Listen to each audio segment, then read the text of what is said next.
What is up, YouTube? It's your boy The Walk 71, replace that with a 4, and I'm here with another video for you guys. I know it's been a minute.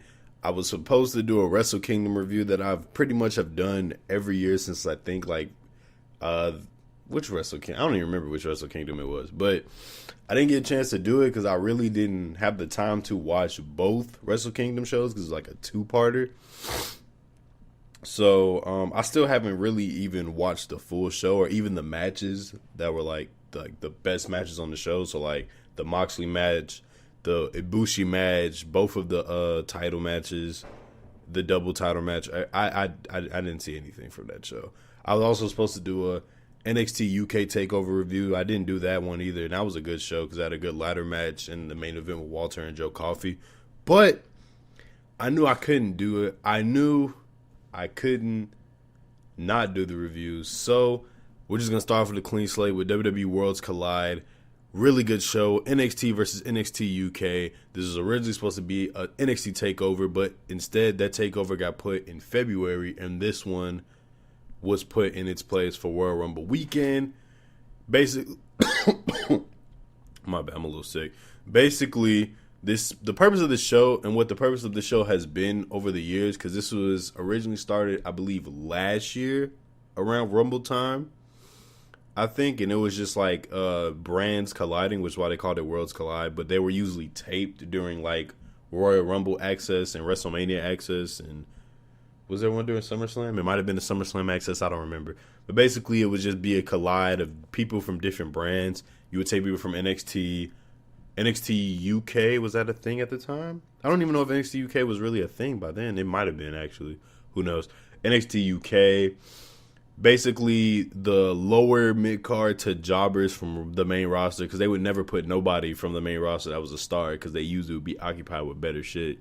So you'll see like Tyler Breeze when he was on Raw, Luke Harper when he was on SmackDown, stuff like that. And it basically was just like, I guess you could say dream matches.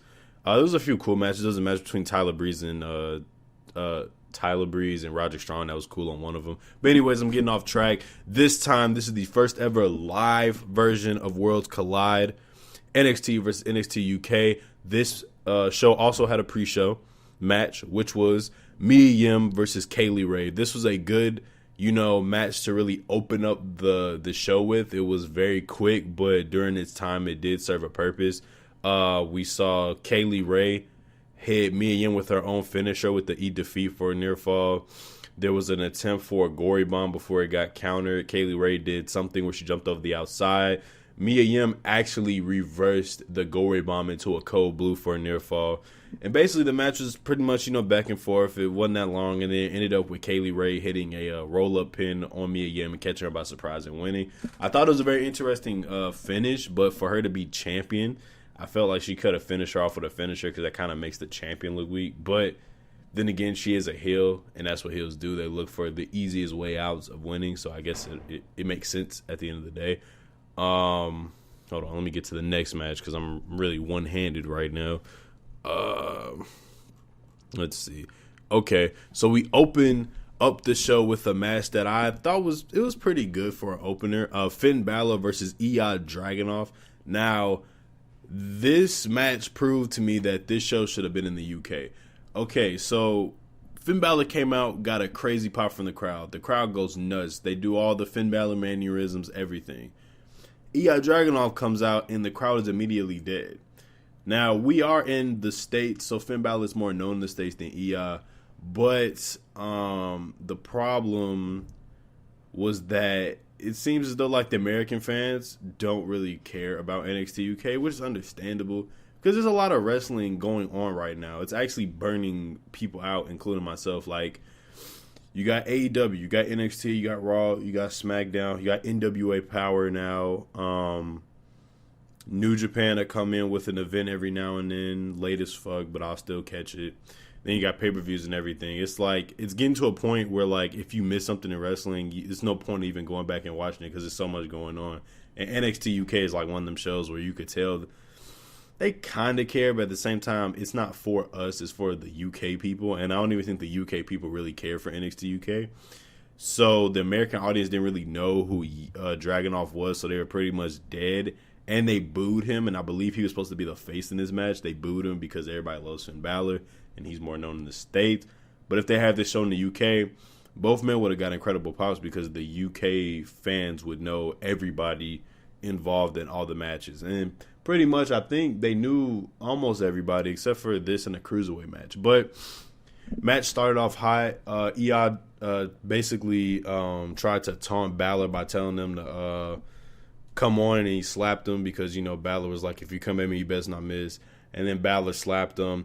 There's a point where Iyad just started doing crazy stuff. He did like a, what was it? He did like a crazy senton. He tried to jump to the outside, but it didn't work. And then that's when Balor started to do offense. It was back and forth. There was one part in the match where they just started trading different strikes. And there was actually one cool part where Balor went for a Pele kick, and Dragunov caught his leg and caught him with, I believe, a suplex. And right when he was about to hit it, Balor reversed it into like this thing he does was like a reverse DDT, and then he drops the elbow on the person's chest. So once again, it goes back and forth. Dragunov tries to go for more crazy wild man stuff, and he actually connected with some dive to the outside. Dragunov tried to go for something else, but then he eventually hit a coast to coast on Balor. I think he broke his nose because he was bleeding from like the nose, but I guess we'll find out later. Then he tried to go for something else. Balor reversed it, hit the corner drop kick, hit the coup de grace, and then he hit the 1916 or the Bloody Sunday for the victory. Finn Balor wins this first NXT versus NXT UK match. I thought the match was pretty good. The time for it went by because like by the end of the match it was like 6:21, and I was like, damn, this match like went by quick. But I don't know how to feel about it. It was cool. For what it was, I thought it was an okay match. It was a good opener, you could say. I would prefer to open with the Cruiserweights because they killed it, and that would have been a great way to start the show. So, it's like, once again, I'm one arm, so you're going to see me reach for my mouse multiple times. Let's see, what's the next match we got? Do we get anything backstage? No. Okay, so then we got the Fatal 4-Way match for the NXT Cruiserweight Championship. Isaiah Swerve Scott versus Travis Banks versus Jordan Devlin versus the champion Angel Garza. Now, before the show, it was actually revealed on Twitter that there's a new design for the NXT Cruiserweight Championship. They finally got rid of the purple strap. They finally put the black strap on that people have been looking for years. And the WWE in the center has been taken off and changed to the NXT logo, so it's officially the NXT Cruiserweight Championship. Looks pretty good. Looks pretty godly in my opinion. I like the title a lot. This match was really good. And like I said, if you... I don't know if I've said it here, but I've said it multiple times. If you give the Cruiserweights a crowd that cares, they can put on amazing matches. They just have been put in front of crowds that just been, tired after going through a SmackDown. So they haven't really, had the right crowd for the matches they've had. They haven't had the right energy. But now since they've been moved to NXT, they've had the right crowds and they've been having the really good matches, I would say. And this match is no exception. I don't even know where to start from it. It seemed like everything was a counter into something else. We had Travis Banks have his little moments of tossing people into each other. We had outside dives. There was one part of the match where somebody got tossed into a Canadian destroyer, and I was like, yo, that shit was wild. There was another spot in the match where Jordan Devlin did like a double. It was supposed to be a double avalanche off the top rope with Isaiah Swerve Sky and Angel Garza, but it just turned into a double Northern Light suplex. It was still cool nonetheless that he was able to pull it off. Garza, to be honest, didn't do much in this match. Like with occasional strikes and kicks to people, I didn't really see much. I mean, he hit the wing clipper on Isaiah like towards the end of the match, but he didn't really do much in this match for him to be the champion. We get to later towards the match, everybody's just taking out everybody. Swerve hit the house call. Travis Banks got taken out, and then Angel Garza hit Swerve Scott. Oh, actually, I forgot there was another spot. I can't not mention this, and then I'll get back to the ending. There was a spot where Scott, was it Scott? I think it was. He had Travis Banks, I believe, or Devlin on his shoulders, and then Garza was on the top rope, hit a drop kick, and when he hit whoever was on the top of the Doomsday device with a drop kick, ended up turning that into a reverse Hurricanrana, and I thought that was pretty cool. But then we get towards the end of the match. Garza hits the wing clipper. Let's see. Banks gets taken out. It looks like he's about to go for the pin. Jordan Devlin sneaks in, takes out Angel Garza with a headbutt.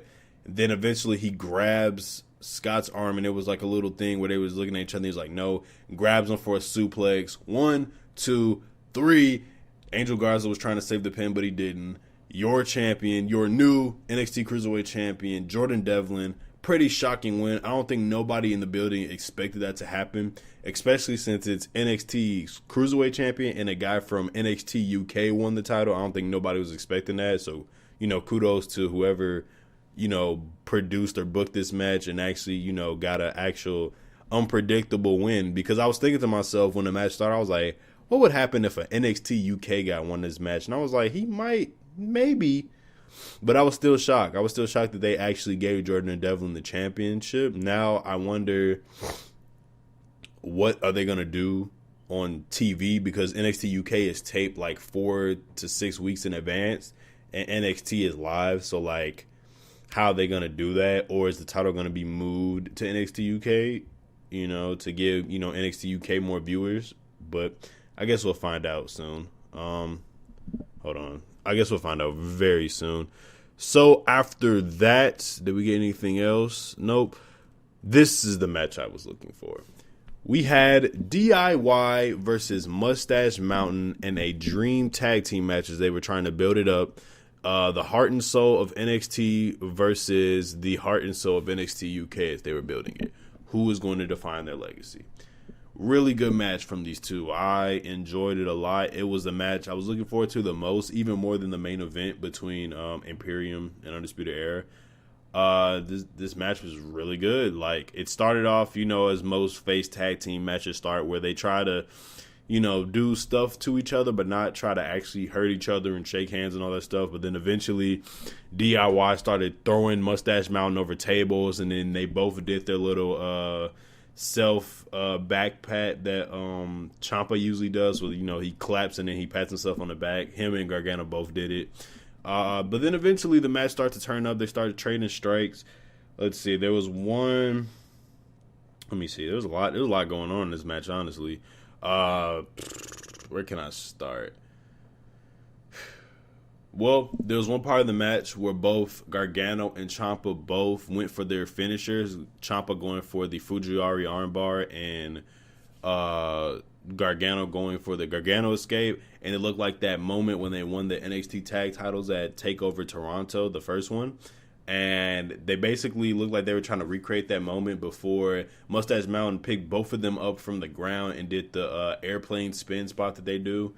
There was one part where they both reversed whatever DIY was doing to hit bops and bangs on both of them.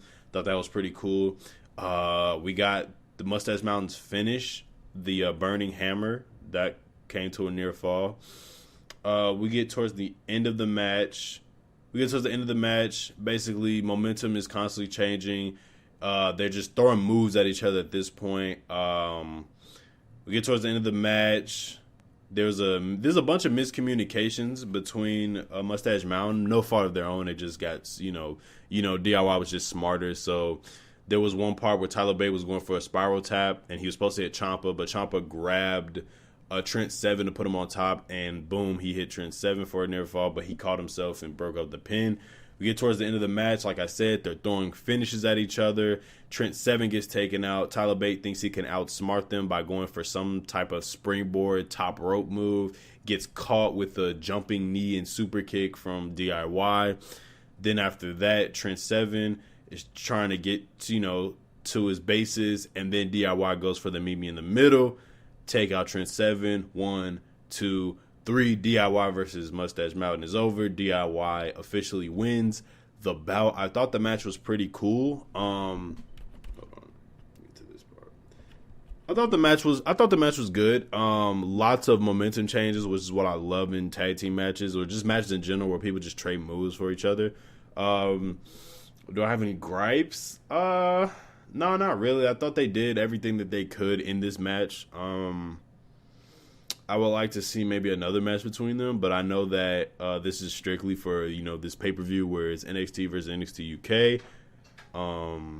But that's pretty much it for that one. So after that match, we got an angle that was shot right before the women's title match. It was an angle between Tegan Nox and Dakota Kai where they were showing the wrestlers in the crowd, and they had Dakota Kai in the crowd. They do this at almost every takeover. They either show a wrestler that's about to debut for NXT or somebody. But eventually, Dakota Kai was attacked by Tegan Nox, who was attacked at the last TakeOver event, and they basically brawled throughout the crowd area before they were separated to kind of build anticipation for the match that's going to happen on NXT this Wednesday. And, they got to do this on a live show so they can get as many eyes on NXT so they can, quote-unquote, win the ratings war, which I could care less about. So, after that, we got the last title match of the night, which was for the NXT Women's Championship, or now known as the NXT Championship, because apparently NXT is dropping the women's name from the championship, which makes absolutely no sense in my opinion. But I'm not going to be like everybody else on Twitter and just complain and act like I don't know who is who, because you can tell who is who. I don't understand why they would take that from the title. I get what they're trying to do, but it's like one of those things where it's like you don't have to do that. It was pretty much unnecessary to do that. So it is what it is. We got Rhea Ripley versus Toni Storm. This is a feud that's actually gone back to the first NXT UK takeover when these two were going at it for the NXT UK women's title match. Rhea Ripley actually defeated Toni Storm to win the title for the first time, and then Toni Storm defeated Rhea Ripley for the title. So this is pretty much what's the word I'm looking for? A revenge match for Rhea Ripley against Toni Storm, because Toni Storm has beaten her twice. So I guess this is her trying to get her win back. Apparently, the match was pretty short in my opinion. I wouldn't say I hated it. I wouldn't say I loved it neither.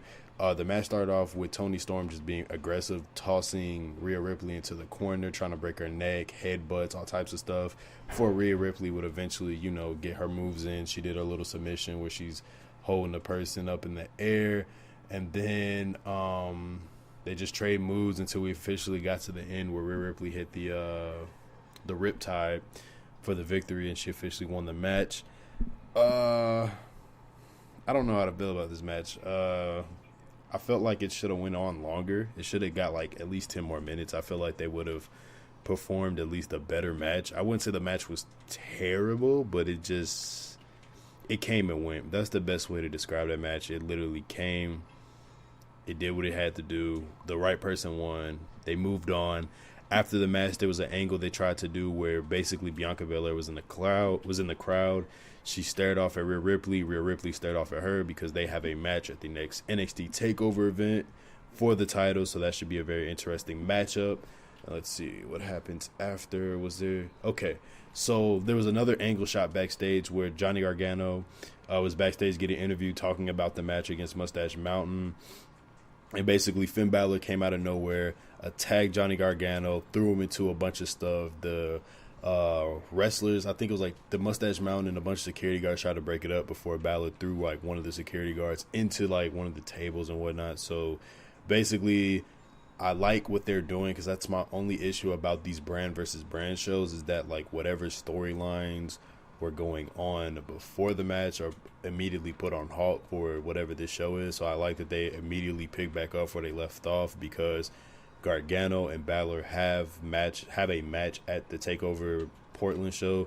So I like that they're going to continue it immediately during the show. I thought they was going to continue when Wednesday comes around, but there was a little thing they did with Bate and Balor where they both looked at each other. So we might be getting a match between them two next week on NXT or 2 weeks from now or whatever. So we'll see. So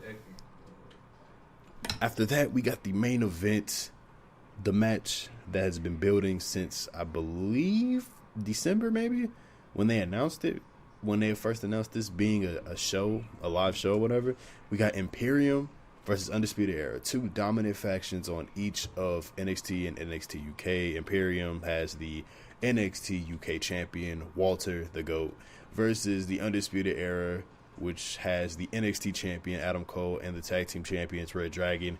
Roderick Strong recently lost the North American title to Keith Lee on the Go Home show. I guess for this, the Go Home show of NXT, pretty good match. My boy Keith Lee won. The title is back to being with somebody black.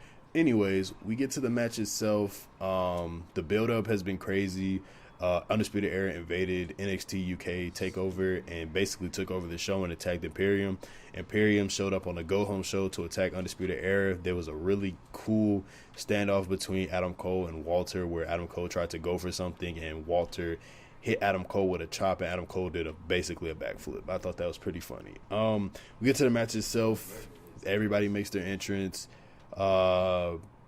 And basically the match starts, but it pretty much immediately when the match starts, somebody gets taken out. Alexander Wolf gets caught with a straight kick to the chin and got it knocked out immediately. He was supposed to kick out. He didn't. So basically there was an awkward moment for like a few seconds where the ref was like holding up the X and he was basically trying to tell him like, you know, Wolf is kind of dead. So they took him out in the match. He basically was out. It turned to a 4-on-3, and the match was still good with just the losing the one-man advantage. Basically, we get to a point where it's a numbers game.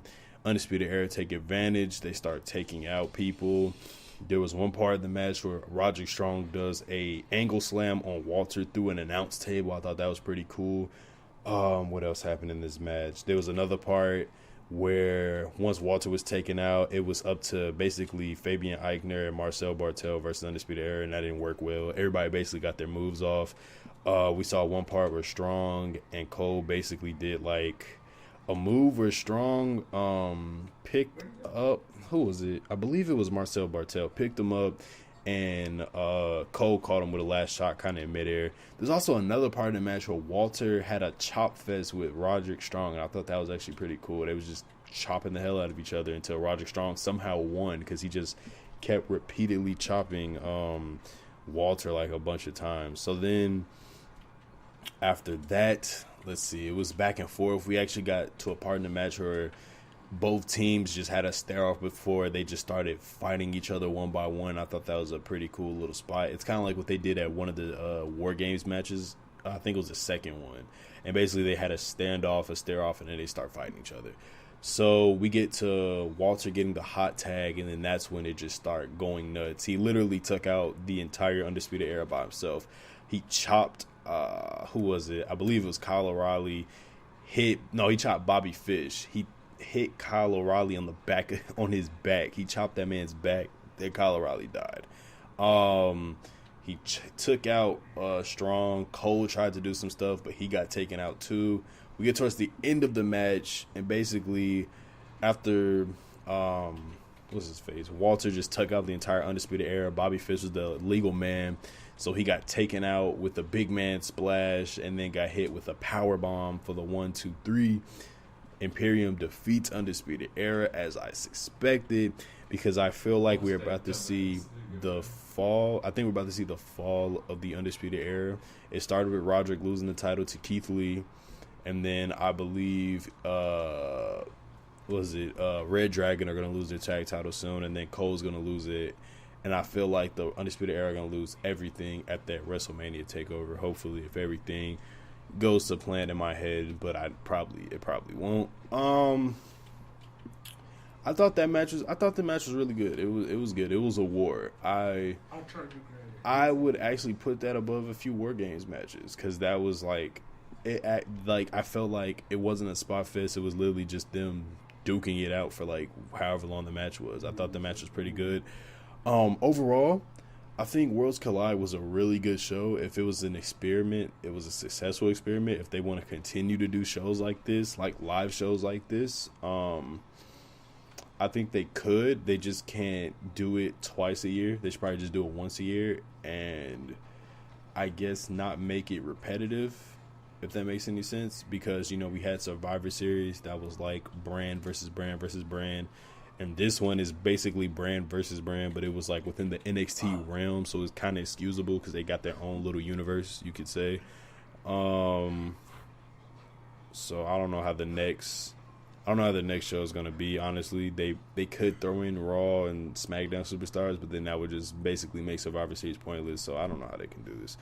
But I thought Worlds Collide was good. My match of the night, I thought it was gonna be Mustache Mountain, but now I think about it, I really like the Cruiserweight match. That match was just on. They literally hit the gas pedal and went like 160 miles per hour the entire match. I might have to actually go back and rewatch it because it was such a great match. The Mustache Mountain match was good too, but I thought the Cruiserweight match was great just from how intense it was the entire time. There was never a down period of that match. Overall, like I said, the show was really good. It's a pretty good show.